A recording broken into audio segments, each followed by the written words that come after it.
Bonjour à toutes et à tous et bienvenue sur le podcast. Aujourd'hui les gars on se retrouve pour parler de Nassourdine Imavov et Khamzat Chimaev. Nassourdine Imavov est-il capable de battre Khamzat Chimaev qui, je le rappelle, sort d'une performance historique? 21 minutes de contrôle sur 25 possibles face à Dricus du Plessis qui ne sait pas se bagarrer. Dricus du Plessis ne sait plus se bagarrer à mes yeux. Mais Khamzat Chimaev, exceptionnel. Sa performance était exceptionnelle. Deuxième meilleure performance de l'UFC en termes de contrôle, du moins dans un combat pour le titre. Et quand tu vois une telle domination, tu te demandes qui va pouvoir l'arrêter. Et bah ça tombe bien parce que dans le top de la catégorie et en prétendant au titre, on a notre français Nassourdine Imavov. Et on va se poser la question, est-ce qu'il est capable de le battre? Est-ce que ce combat peut se faire? Parce qu'en ce moment on voit que ça paraît mal barré pour Nassourdine Imavov, en tout cas sur le plan du matchmaking. Je pense peut-être qu'il va pas avoir le title shot, mais en tout cas ça on va en parler. Et vraiment la question principale de ce podcast, ça va être, est-ce que Nassourdine Imavov avec son style est capable de battre Khamzat Chimaev qui paraît là, il paraît vraiment invincible. Même si il y a la culture de l'instant, il vient de faire une grosse performance, beaucoup de personnes le voient invincible. On verra dans ce podcast qu'il y a pas mal d'axes où Nassourdine Imavov peut jouer sa carte et c'est pas du... voilà. Nassourdine a quand même ses chances, même si, on va lire vos commentaires, il y en a beaucoup qui pensent que ses chances sont très très maigres. Je vais vous donner mon avis. Et on va aussi écouter le peuple, on va lire tous vos commentaires. Et on regarde tout ça après le générique. To the men, no big men like me, no need for telephone hype. I got too much getting online. Wrong rule, then let them on side. Voilà les gars, de retour pour parler de Nassourdine Imavov. Va-t-il pouvoir battre Khamzat Chimaev? A-t-il les capacités de battre Khamzat Chimaev? Je vais commencer pour une fois directement avec mon avis. On a énormément d'interrogations là-dessus, et surtout en voyant la performance de Nassourdine Imavov contre Brendan Allen à l'UFC Paris. Brendan Allen, je pense, il n'a pas le quart du niveau de Khamzat Chimaev en grappling, et regardez à l'UFC Paris le round 1 qu'il fait. Regardez, en fait, il plaque Nassourdine sur le dos pendant un round entier, et c'est inquiétant. Quand tu vois ça, tu te dis, ah, ça peut être compliqué, ça peut vraiment être compliqué. Et pourquoi je dis ça? Parce que regardez, hein, on a Nassourdine Imavov qui se sent chaud. Bah, après, c'est normal, hein, Nassourdine Imavov qui se sent chaud. Lui, il veut le titre, donc forcément, il n'y a pas de problème. Et c'est une question qu'on se posait. On se disait, bon, Nassourdine Imavov et Khamzat Chimaev, ils se côtoient. Bah, regardez la photo, là, d'ailleurs. Ils se côtoient, ils se connaissent. Est-ce qu'ils vont... Parce qu'on sait, dans les pays du Caucase, ils sont très soudés. Donc, on se dit, est-ce qu'ils vont vouloir s'affronter, etc. Bon, apparemment, Nassourdine, c'est pas un problème pour lui. Donc, il nous dit... ils parlent tous, mais ils savent que je suis le prochain. Félicitations mon frère, Khamzat Chimaev. Donc quand il dit ils parlent tous, à mon avis, il parle de Caio Borraio, il parle de Rainer Derrider et tous ces gars-là, qui veulent aussi se positionner pour un combat pour le titre, est-ce qu'on peut comprendre. En tout cas, Nassourdine Imavov, lui, il pense être le prochain. Honnêtement, il a clairement, pour moi, il a clairement prouvé. Il a mis KO Israël Adesanya. C'est la performance exceptionnelle de mettre KO Israël Adesanya. Il a clairement, pour moi, le problème, enfin, le truc là, c'est que Nassourdine Imavov, il a clairement sa place pour le titre. Maintenant, il y a plusieurs problèmes. C'est que, en fait, le problème là, ça va être Khamzat Chimaev sur tous les points. D'un point de vue matchmaking, est-ce que Khamzat Chimaev va redéfendre sa ceinture en middleweight? Est-ce qu'il va vouloir monter pour prendre éventuellement soit un Ankalaev, soit un Pereira en light heavyweight? Je pense plus que si Pereira gagne la revanche contre Ankalaev, Nassourdine Khamzat Chimaev va vouloir monter pour prendre Pereira. Donc, à mon avis, si Pereira est champion des 93, je confonds beaucoup les gars, je suis désolé. Mettez un like pour ça. Khamzat Chimaev va vouloir monter. Parce que bon voilà, combat, match-up favorable hein, contre un Alex Pereira qui n'est pas le meilleur des lutteurs, qui n'est pas un lutteur du tout d'ailleurs, même si on a vu contre Ankalaev qui a des très bonnes défenses, de très bons sweeps et tout, mais ça va pas suffire contre Khamzat. Et parce que là on a vu récemment un Khamzat Chimaev qui semble vouloir call out Rainer Derrider. Et Rainer Derrider, bah, forcément, hein, qui a battu Whittaker, etc. Et qui se sent chaud pour prendre ce title shot. De toute façon, de manière globale, tout le monde va se sentir chaud pour prendre un title shot. Donc ça, il n'y a pas de problème là-dessus. Donc sportivement, d'un point de vue matchmaking, c'est ce que je viens de dire, c'est compliqué. On ne sait pas contre qui va vouloir combattre. À mon avis, Nassourdine Imavov, il n'est même pas dans sa tête. Khamzat Chimaev, c'est parce qu'on n'a pas vu parler de ça, on l'a pas vu répondre à Nassourdine. Donc d'un point de vue matchmaking, ça peut être compliqué. Et d'un point de vue sportif, ça peut être très compliqué pour Nassourdine. Je le rappelle, on l'a vu contre Brendan Allen à l'UFC Paris, round 1. Je suis très inquiet, les gars. Je suis très, très, très inquiet. Et je le disais dans une précédente vidéo. Autant Nassourdine contre Dricus du Plessis, je pense que Nassourdine peut même éteindre Dricus du Plessis. Mais Nassourdine contre Khamzat, pour moi, ça paraît très compliqué pour Nassourdine Imavov. Il y aura forcément un moment donné où il y aura des échanges en striking et Nassourdine peut connecter, peut éteindre. Mais Khamzat, dans son chain wrestling, en fait, le problème avec Khamzat, c'est que dans son chain wrestling, face à la lutte en enchaînement, il va shoot pour le takedown et même si tu le défends, il va continuer, il va continuer, il va continuer, il va continuer. Et je le rappelle, le round contre Brendan Allen de Nassourdine Imavov, c'est ça qui m'inquiète, c'est ça qui m'inquiète le plus, les gars. Donc en commentaire, dites-moi ce que vous en pensez. Et en parlant de commentaires, on va lire un peu vos commentaires, les gars. Vous voyez, je vous ai dit sur Twitter, vous en pensez quoi, les gars? Répondez en commentaire, s'il vous plaît, je vais vous lire en vidéo. Nous y est, nous y est. Je sais que ça ne se dit pas nous y est, les gars, dans les commentaires, commencez pas. Hein. Alors, ça dit quoi? Je veux pas voir ce combat. Ce que j'aimerais, c'est que Khamzat monte ou descende de catégorie. J'aime les deux combattants, difficile de choisir, mais malheureusement, si Khamzat veut défendre sa ceinture, ce sera soit Nassour, soit Caillou. Bah, oui, vraisemblablement, c'est ça. Hein. Ce sera le gagnant de l'UFC Paris, Nassourdine Imavov contre Caio Borraio. Normalement, c'est lui qui a le title shot. Mais le problème, là, comme le dit Agalinx, le vrai, là, c'est que beaucoup de personnes veulent voir Khamzat soit monter, soit descendre. Et quand dans beaucoup de personnes sont inclus les matchmakers de l'UFC, peut-être Dana White. Donc je dis, c'est pas sûr pour Nassourdine. Et ce serait vraiment un truc de chien de faire ça à Nassourdine. Parce que, regardez, contre Brendan Allen, il n'était pas obligé de prendre le combat à l'UFC Paris, il le prend. Contre Caio Borraio, il n'est pas obligé de prendre le combat, il le prend. En fait, il reste actif et ça joue contre lui, j'ai l'impression, c'est compliqué. Je vois Khamzat favori, mais je pense qu'il ne va pas takedown Imavov aussi facilement que contre Dricus. Et en striking, techniquement, il y a un monde entre DGP et Imavov. C'est exactement ce que je disais. Nassourdine Imavov, il va avoir des chances de connecter debout. Et s'il connecte, il va éteindre Khamzat. Maintenant, le problème, c'est que Khamzat, on le voit dans son combat contre Dricus, il prend aucun risque. Dès qu'il sent que debout, il y a un peu trop de fumée, il plonge directement. Et il a conscience de qui est Nassourdine Imavov. Il a vu sa performance contre Adesanya. Il y aura pour moi aucune seconde où Khamzat Chimaev va prendre le risque de rester debout face à Nassourdine. Il va directement plonger dans les jambes et bon après ce sera Nassourdine de se préparer en conséquence, mais je pense qu'en termes de lutte, encore je le rappelle, hein, le combat contre Brendan Allen il m'a vraiment fait peur les gars. J'espère que Nassourdine le mettra KO violemment, c'est même pas top 5 du meilleur combat de la soirée. Khamzat fait partie du boxing squad en cachette. Il dit ça parce que Khamzat son combat est ennuyeux. Si Nassourdine ne le fait pas, qui va le faire? C'est ça, en fait, c'est ça le problème aussi. Si dans cette catégorie, si Nassourdine ne bat pas Khamzat, qui va battre Khamzat? Alors là, il y a beaucoup de personnes qui parlent de Rainer Derrider, etc., qui a un style qui peut mettre en difficulté Khamzat Chimaev. Donc ouais, peut-être Rainer Derrider, mais Nassourdine, nos espoirs sont en toi. Nos espoirs sont sur toi, en toi comme tu veux. En vrai, il a une réelle chance, Nas, dans un combat contre Chimaev en kickboxing. En vrai, au vu du premier actuel de Khamzat, même à 9 mm, ça suffit pas. Ça, qu'il ne tente pas, c'est à perte.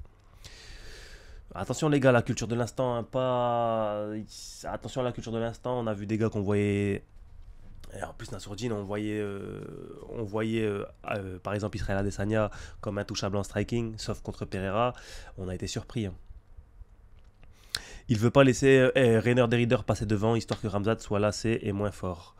Le premier round contre Allen me fait dire qu'on aura un combat comme contre Dricus, voire pire. Mais d'un autre côté, je pense que Nassur a une meilleure takedown defense et un meilleur debout que Dricus. Bah, c'est exactement ce que je pense aussi. Hein. C'est ce que je disais. Nassourdine Imavov, le premier round contre Brendan Allen, honnêtement, il me laisse vraiment perplexe. Hein. Je me dis, contre Khamzat Chimaev, ça peut faire ça sur 5 rounds et ça peut même être pire que contre Dricus. Donc, ouais, très très compliqué. Maintenant, ce que je disais aussi, exactement le même commentaire que Silecto, c'est que debout, Nassourdine aura vraiment plus de chances que Dricus du Plessis. Et j'ai l'impression aussi qu'il y a un truc qui joue, c'est le mental. Dricus du Plessis, il a un gros mental, on l'a dit à de nombreuses reprises, etc. Mais Nassourdine, j'ai l'impression qu'il y a cette petite fierté-là qui va faire en sorte que s'il se fait contrôler pendant trop de temps, à un moment donné, il va péter les plombs. Soit ça va le servir et il va réussir à sortir d'une position compliquée avec cette hargne, soit ça va le mettre dans une position encore plus compliquée, il va se faire soumettre. Donc vraiment ce combat vraiment compliqué à pronostiquer. Même si je pense que Khamzat Chimaev reste favori. Je pense qu'il doit gagner à Paris et qu'après il sera légitime. Bah, de toute façon, il est déjà légitime. Nassourdine Imavov, il est déjà légitime là. S'il gagne à Paris, il sera encore plus légitime. Mais en fait, le problème avec l'UFC, c'est que c'est rarement des histoires de légitimité. C'est plus des histoires de marketing, etc. Un combat Khamzat Chimaev contre Alex Pereira, ça fera bien plus vendre que Nassourdine Imavov contre Khamzat Chimaev. En tout cas, je pense. Nassourdine va se faire emmener en eau trouble. Je pense que ce sera pire que Dricus. Le prochain sur la liste, oui, la prochaine victime de Khamzat. On a vu un Dricus du Plessis, quoi qu'en dise, certains défendent pendant 5 rounds, dont je ne sais plus combien de crucifix. Est-ce que Nassourdine a une chance? Je dis oui sur un lucky punch. Au sol, il tapera malheureusement. Bah, c'est ce que je dis. En fait, c'est Nassourdine Imavov, bon, pas lucky punch, mais il y aura quelques phases debout où il pourra faire très très mal. Maintenant, s'il se fait ramener au sol, ça me paraît très compliqué.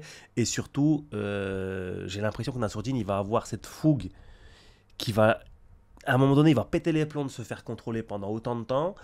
Il va, il va faire une erreur et il peut se faire soumettre. Donc, ça, c'est ce que je pense.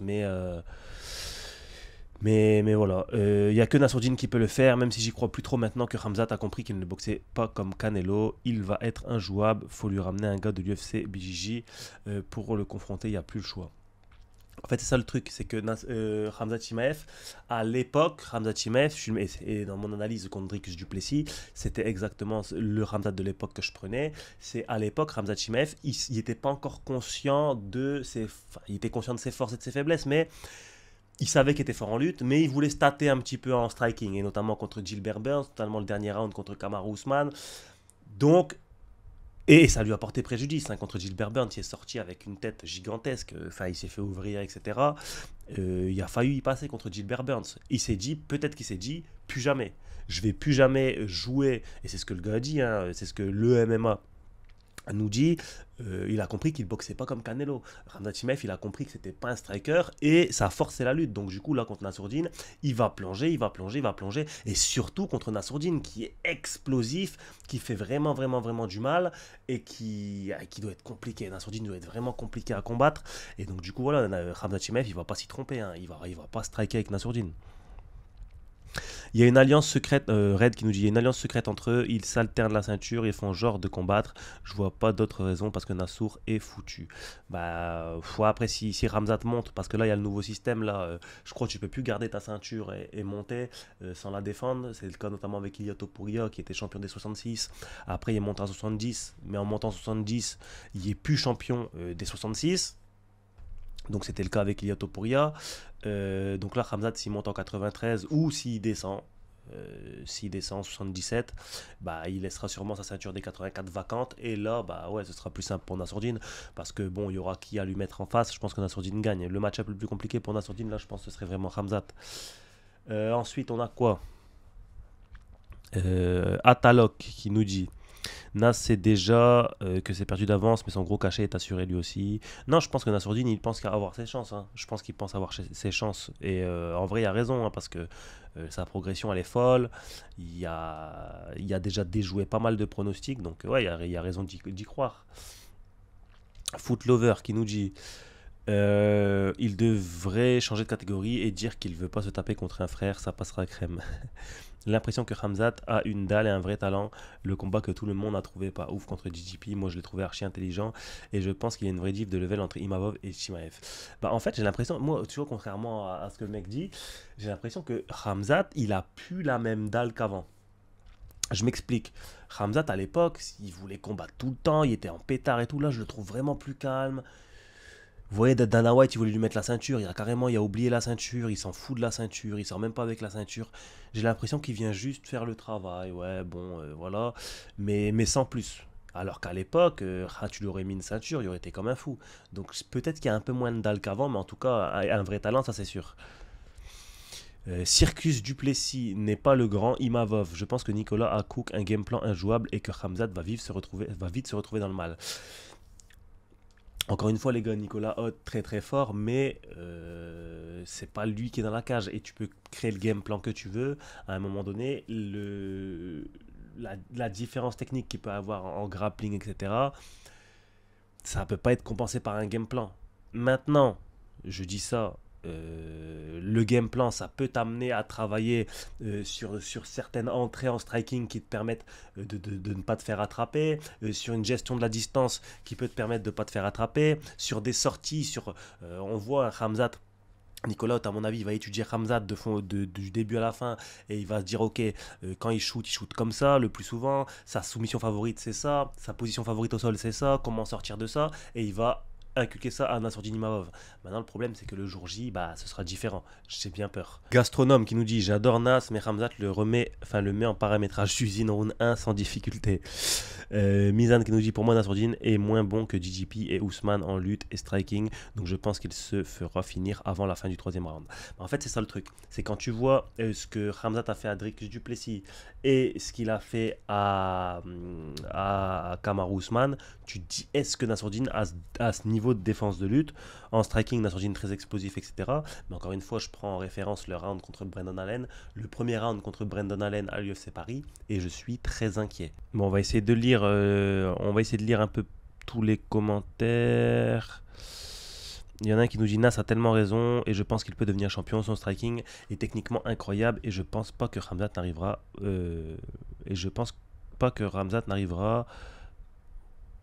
Ouais, j'allais mal formuler ta phrase. Moi, je pense que lui est pour Nassourdine Imavov en tout cas. Il pense que Nassourdine Imavov peut gagner. Il est certes plus complet, mais la lutte de Chimaev est tellement parfaite qu'il va faire la même qu'il a fait avec JJP et Imavov va rester impuissant. Le seul moyen pour Imavov de win, c'est de forger sa lutte. Mais pour ça, il y a besoin de temps. Bah, en fait, ça le truc, c'est qu'il y a besoin de temps. Et même avec du temps, tu rattraperas pas le niveau de lutte en enchaînement de Khamzat Chimaev. Et Khamzat Chimaev, bah, c'est ce que je disais. La vraie différence avec lui, c'est que tu as beau contrer son takedown, il enchaîne, et c'est ce qui m'a choqué. En fait, la cage, elle a l'air petite quand il te court après. En fait, quand il commence à lutter contre toi, la cage, elle a l'air petite. Et on le voit contre Dricus du Plessis. Alors bon, il y a quand même Dricus du Plessis qui arrive. Dricus du Plessis, à la fin du 5e round, il arrive à le takedown, il arrive à monter dessus, il arrive à se retrouver dans son dos et à placer presque un étranglement. Donc, si vraiment il y a un petit espoir pour Nassourdine, tu regardes ça. Tu te dis, tu regardes ça. Et donc, ouais, peut-être dans la durée, si Nassourdine, encore une fois, ça va être le même problème, enfin, les mêmes choses qu'on dit depuis le début avec Khamzat Chimaev, c'est dans la durée, peut-être qu'il est moins fort avec son cardio, moins de cardio. Maintenant, le problème, c'est qu'il fait il y a un nouveau camp d'entraînement, Khamzat Chimaev. Ça a l'air d'avoir porté ses fruits au niveau du cardio, même si faut pas se tromper, hein. Le Khamzat Chimaev qu'on a vu contre Dricus du Plessis, ça veut pas dire qu'il a un meilleur cardio qu'avant. Parce que le Khamzat Chimaev qu'on a vu contre Dricus du Plessis, c'est un Khamzat Chimaev qui n'est pas ultra offensif sur sa lutte. On voit, il ne cherche pas forcément à finaliser coûte que coûte. En fait, il est plus dans l'économie et la gestion du temps de contrôle. Khamzat Chimaev, il contrôle Dricus du Plessis, bam, ok, tac, il le contrôle. Round 2, bam, il le contrôle. Et il fait durer ça. Parce qu'il sait que Dricus du Plessis va vouloir le ramener dans la durée. Donc il veut se garder des forces. Et en plus, ce Dricus du Plessis, très difficile à finir. Mais quand tu vois un Khamzat Chimaev acharné, comme contre Ousmane et même d'autres, bah, là, le cardio, forcément, il tape un peu plus. Donc, Khamzat Chimaev contre Nassourdine, à mon avis, ça va être le même. On va voir comment il vient. Soit il vient comme un acharné en mode je te ramène au sol coûte que coûte et je vais te finaliser dans les 2 premiers rounds. Soit il vient en mode comme il est venu contre Dricus du Plessis et je vais te contrôler pendant 5 rounds en mettant certes moins d'énergie, en faisant certes moins de spectacle, mais je prends la victoire. MDR, j'espère que vous allez arrêter de sous-estimer Khamzat, le monstre humain. Il doit se concentrer sur Caillot dans un premier temps, puis Dana pourrait lui donner DDP avant Khamzat. Ouais, ce serait chiant quand même pour Nassourdine, hein. Ça fait longtemps qu'il attend le titre, il mérite le titre. Là, vas-y, allez se taper encore Dricus. C'est compliqué, c'est chiant. Pour moi, Nassour est meilleur en striking debout. Son niveau est à des années-lumière de celui de JJP. Au sol, il n'est pas mal non plus, mais il peut physiquement résister. Mais peut-il physiquement résister à Khamzat, sans parler de sa gestion des émotions, alors que JJP est resté calme dans la tempête? C'est exactement ça, c'est ça le truc. Il dit, j'avais même pas lu son commentaire, il dit ce que je dis depuis le début, c'est que Nassourdine est meilleur debout. Son niveau en termes de striking, il est meilleur que celui de Dricus du Plessis.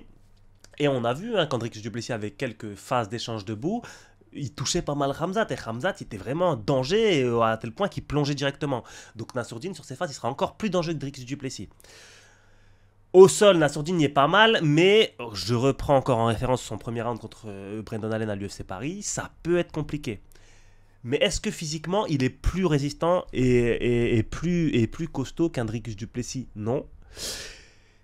Et le point important que Pac 9 là, nous dit, c'est que sa gestion des émotions. Nassourdine, va falloir qu'il gère ses émotions parce que ça se peut qu'il se fasse. Regarde, Dricus du Plessis, il s'est fait contrôler pendant 5 rounds. À 1 minute de la fin, il est resté calme, il est resté calme, il est resté calme. À 1 minute de la fin, il se retrouve dans le dos de Khamzat à 2 doigts de l'étrangler. Donc parce qu'il a su gérer ses émotions, il a su rester calme. Maintenant, la gestion des émotions de Nassourdine Imavov, elle va être importante. Parce que soit il va avoir un sursaut d'orgueil, et par miracle, ça va lui permettre de sortir d'une position compliquée à part sursaut d'orgueil. Soit, et c'est ce que je pense plus, il va avoir un sursaut d'orgueil de se faire autant contrôler. Et il va se mettre dans une position encore plus difficile. Tu vois, j'en sais rien. Je sais pas, il va être dans une position, il va en avoir marre, il va péter les plombs, il va exploser dans une mauvaise direction ou quoi. Il va se retrouver dans une encore plus mauvaise position, il va se faire soumettre. La gestion des émotions, ça va être très important pour Nassourdine Imavov dans ce combat.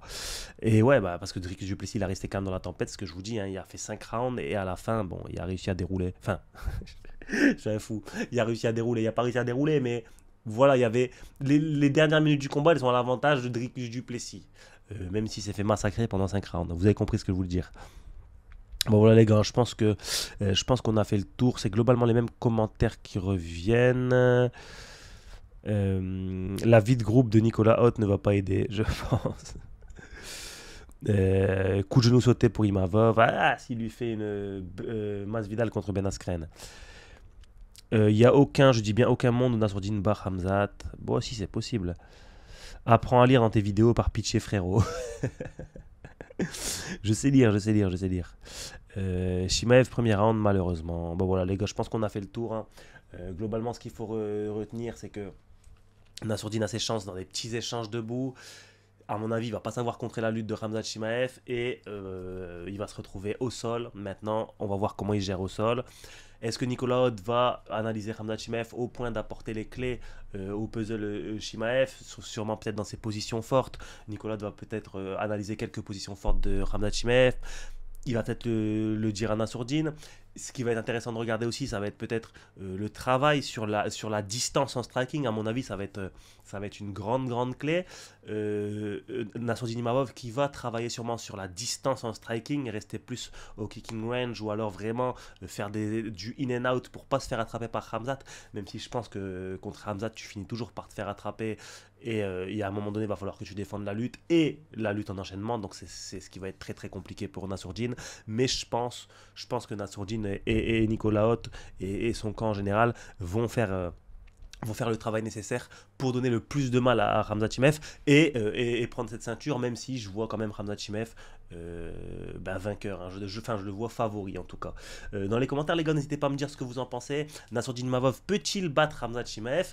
N'hésitez pas à me le dire en commentaire. N'hésitez également pas à vous abonner. N'hésitez également pas à aller dans la première ligne de la description. Il y a ma chaîne secondaire Pugiclip. Il faut qu'on atteigne les 1000 abonnés les frérots, donc si vous pouvez aller vous abonner à cette chaîne, ce serait magnifique. Donc voilà les gars, je pense qu'on a fait le tour. Comme j'ai dit, un like, un commentaire, n'hésitez pas à vous abonner. Et nous on se dit à demain pour une nouvelle vidéo. Ciao.